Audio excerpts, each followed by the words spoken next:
오늘의 사연 시작하겠습니다. 안녕하세요. 처음으로 이렇게 사연 하나 남겨봅니다. 나이는 중요한 게 아니니 밝히지 않을게요. 오래전 제 나이 28 남편이 20살 되던 해에 저와 결혼했습니다. 군대도 안 다녀온 남편은 해군에 입대했기에 깨가 쏟아져야 할 신혼에 저는 남편을 두고 3년이란 시간을 독수공방을 했어야만 했습니다.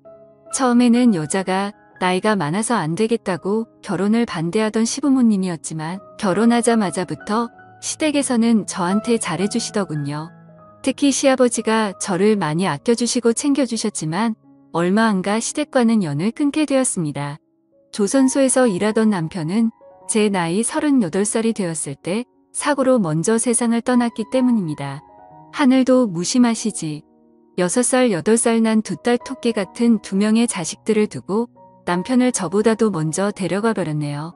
사고 보상금이나 보험금을 타긴 했지만 전업주부로 살아온 저에게 이 시련은 너무나도 가혹했습니다. 외아들 3대 독자 애지중지하시던 시부모님은 제가 아들을 데려갔다 하시며 저와 연을 끊어버렸습니다. 시부모님을 모시며 살고 있었기 때문에 저와 제 아이들은 길바닥 신세를 피치 못하게 되었지요. 정말 너무나도 힘들었습니다. 아들만 챙기던 친정 또한 저의 처지를 안타깝게 여기긴 했지만 그렇다 할 도움도 주지 않았습니다. 보험금과 사고 보상금으로 새로운 터전을 구해 어떤 날은 하루도 쉬지 않고 일해가며 두 자식들을 키워냈습니다. 두 아이들이 정말 힘들었을 텐데 남편 복은 없었지만 자식 복은 있었던 것 같네요. 두 아이는 훌륭하게 자라 상위권 대학의 장학금을 받으며 공부를 하게 되었고 첫째는 전문직, 둘째는 대기업에 취직을 하게 되었네요. 두 자식들은 저한테 그동안 너무 고생했다며 이제 자기들이 저를 부양할 수 있으니 당장 직장부터 관두라고 하더군요. 몸은 편해졌지만 참 대놓고 아무것도 안 하려니 그것 또한 너무 힘들더군요. 집에만 있어도 되는가 싶기도 하고 여유가 생기니 그동안 참아왔던 것들이 한 번에 터져 나오더라고요. 그러던 중에 제가 공장에서 일하던 시절 친하게 지냈던 언니를 우연찮게 만나게 되었습니다.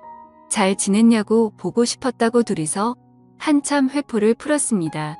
듣자 하니 이 언니는 이미 몇 년 전에 은퇴를 한 상태였다고 하더라고요. 제 아이들이 보고 싶다고 하여 아이들 덕분에 요즘 편하게 지내게 되었다고 자랑 좀 했습니다. 언니와는 가끔씩 만나며 친분을 다져왔는데 그러다 보니 어느 날 고민 아닌 고민거리를 언니에게 털어놓게 되었습니다. 그동안 자식 키우는 데만 집중해서 살아와서 몸은 편해지고 여유로워졌는데 뭘 해야 할지 모르겠다고요. 언니는 그런 게 고민이었으면 진작 말하지 그랬느냐며 저에게 새로운 세상을 가르쳐줬습니다. 여러 취미 활동을 하던 언니가 이런저런 자리에 저를 데려가기 시작했어요.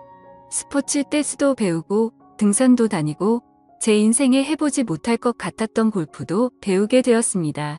자식들 뒷바라지하느라 일만 하면서 살아 몰랐는데 세상에는 할 게 너무나도 많다는 사실을 알게 되었습니다.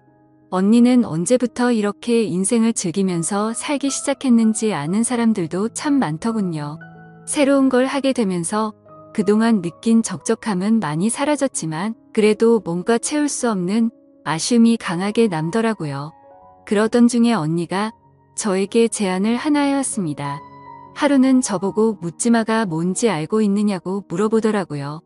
좋은 이야기는 들어본 적이 없으니 같이 가자고 물어보는 언니의 말에 한사코 거절의 의사를 표현했지만 앞으로 살아봐야 얼마나 더 살겠냐며 저를 계속 설득을 하더군요. 결국 언니의 간곡한 부탁에 모시겨 한번 다녀와 보기로 했습니다. 약속 장소로 가니 관광버스가 한 대 서 있었어요. 막상 정말 저 버스에 몸을 싣는다 하니 긴장이 되고 가슴이 쿵쿵 뛰더군요.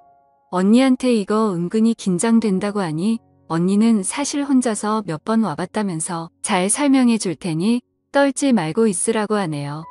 버스 문 앞에 있는 남자에게 다가가니 어디 산으로 가시는 분들이냐고 서글서글하게 인사를 하더군요. 회비를 내고 안에 들어가니 버스는 벌써 절반이 넘게 차 있었습니다. 언니와 나란히 자리에 앉아서 버스에 누가 있는지는 확인도 하지 않고 수다를 떨고 있었습니다. 언니가 설명해 주기를 소지품 집기 같은 걸로 짝을 맞춰줄 것이라고 하더라고요. 일단 짝이 정해지면 장소에 도착하기 전까지 여자는 안쪽에 앉고 남자는 바깥쪽에 앉아서 놀 거라고 말해줬어요. 설명을 듣느라 정신없이 있는 가운데 버스에 어떤 사람이 탔는지는 당연히 확인도 못하고 있었어요. 잠깐 언니에게 찝적대는 남자분이 계셔서 대화에 공백이 생겨 혼자 신나게 그 남자와 떠들고 있는 언니만 바라보다가 주변이나 둘러볼까 하며 고개를 들었는데 정말 심장이 내려앉는 듯 했습니다. 20년간 얼굴 한번 못 보고 지낸 시아버지가 버스에 오르시는 걸 봤기 때문이죠.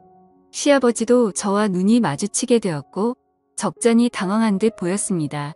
언니는 이미 옛저녁에 아까 그 남자와 합석을 해서 제 옆에서 사라진 상태였어요. 버스를 탈 때 봤던 서글서글하게 인사하던 사람이 마이크를 들고 진행을 하기 시작하더군요. 그냥 돈 받는 사람인 줄 알았는데 알고 봤더니 사회자였어요. 차가 출발하자마자 신나는 음악이 흘러나왔습니다. 사회자는 고속도로에 진입하게 되면 남편 마누라 생각은 출발하던 곳에 두고 오라고 하며 오늘 하루만큼은 고민 없이 재밌게 보내자고 말하며 능숙하게 진행을 하더군요. 하지만 아무리 남편 없이 지낸 세월이 20년이라고 해도 저 멀리 앉은 시아버지 뒤통수를 보고 있자니 고민이 안 될 수가 없었지요. 아직도 짝이 없는 사람이 있냐고 하며 혼자 앉아있는 사람들을 둘러 모아 남자들의 소지품을 걷어갔습니다. 시아버지도 제 눈치를 보신 건지 저처럼 끝까지 짝을 찾지 못하고 혼자 계셨어요. 소지품이 담긴 바구니를 사회자가 제 앞에 들고 오는데 바구니 안에는 너무 익숙한 물건이 하나 있었어요. 제가 결혼하고 시아버지 첫 생신 때 사드린 가죽 지갑을 아직도 쓰고 계시더군요. 가죽이 달아해졌는데도 불구하고 아직도 사용하고 계신다는 생각에 5만 가지 감정이 교체하더군요. 저도 모르게 가죽 지갑을 집어버리고 말았습니다. 결국 그 버스 안에서 시아버지와 나란히 앉게 되었습니다. 버스에서는 춤판 노래판이 한바탕 벌어지고 있었고 저와 시아버지는 나란히 앉아서 아무 말도 하지 못하고 있었습니다. 짓궂은 행동을 유발하는 사회자의 진행에 저희는 참 많이 당황했어요. 진행에 따르지 않는 사람들에게는 벌금을 먹이겠다는 말에 결국 분위기에 휩쓸려 시아버지와 잊지 못할 시간을 보내게 되었습니다. 바들바들 손을 떠시는 게 시아버지도 엄청 긴장을 하신 듯 싶더군요. 그렇게 긴 하루가 지나고 출발했던 장소로 돌아오게 되었어요. 언니는 짝지은 그 남자분과 잘 되었는지 보이지도 않더라고요. 그렇게 북적북적했던 하루가 지나고 주차장에는 저와 시아버지 단둘밖에 남지 않았습니다. 시아버지의 차량까지 걸으며 하루 종일 나누지 못한 이야기를 나누게 되었어요. 저한테 용서를 구하고 싶다고 하더라고요. 아들이 떠난 건 제 잘못이 아닌데 그때 왜 그랬는지 매일을 후회로 보내고 있다고 하시네요. 시어머니는 잘 계시냐고 웃는 저희 말에 아들이 얼마나 보고 싶었는지 5년 전에 돌아가셨다고 씁쓸하게 한마디 하시더군요. 시아버지도 혼자서 외롭게 지내셨고 그 외로움 속에서 제가 느꼈을 기분을 생각하니 저에게 큰 죄를 지은 것 같다는 생각을 하셨답니다. 그동안도 몇 번이고 저에게 잘못했다 용서를 빌고 싶었지만 이미 10년도 넘는 긴 시간 동안 연락 한 통 없이 지내왔으니 어디서부터 저를 찾아야 할지도 도무지 감도 안 잡혔다 하시네요. 20년 만에 시아버지 댁에 처음으로 들르게 되었습니다. 제가 살던 그때와 달라진 것 하나 없더군요. 저는 생전에 저와 같이 쓰던 신혼 방마저 그대로 유지하고 계셨어요. 시어머니가 쓰시던 방도 깨끗했습니다. 그동안 그 방을 정리하며 얼마나 많은 후회를 하셨을까 하는 생각에 저도 모르게 눈물이 나더라고요. 그렇게 그날 밤 시아버지와 한참을 부둥켜 안고 울었습니다. 그날 시아버지 집에서 하루를 보내고 다음날 시아버지 차를 타고 집으로 돌아왔습니다. 아직 자식들에게 시아버지에 대한 이야기는 하지 못했어요. 자식들한테 좋은 소식일지 나쁜 소식일지 아직도 감이 안 잡히고 어디서 다시 재회하게 되었는지까지 도무지 말을 이어갈 자신이 없네요.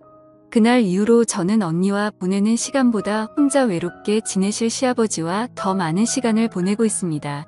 언제까지 아이들에게 시아버지에 관한 사실을 숨길 수 없다는 걸 알고 있습니다. 언젠가는 시아버지와 저희 이야기를 자식들에게 해야 할 날이 오겠지요.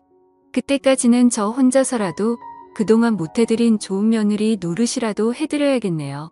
그럼 제 사연은 여기서 이만 마치도록 하겠습니다. 매일 새롭고 흥미로운 사연으로 찾아뵙겠습니다. 구독과 좋아요를 잊지 마시고 다음 사연으로 다시 찾아뵙겠습니다. 감사합니다.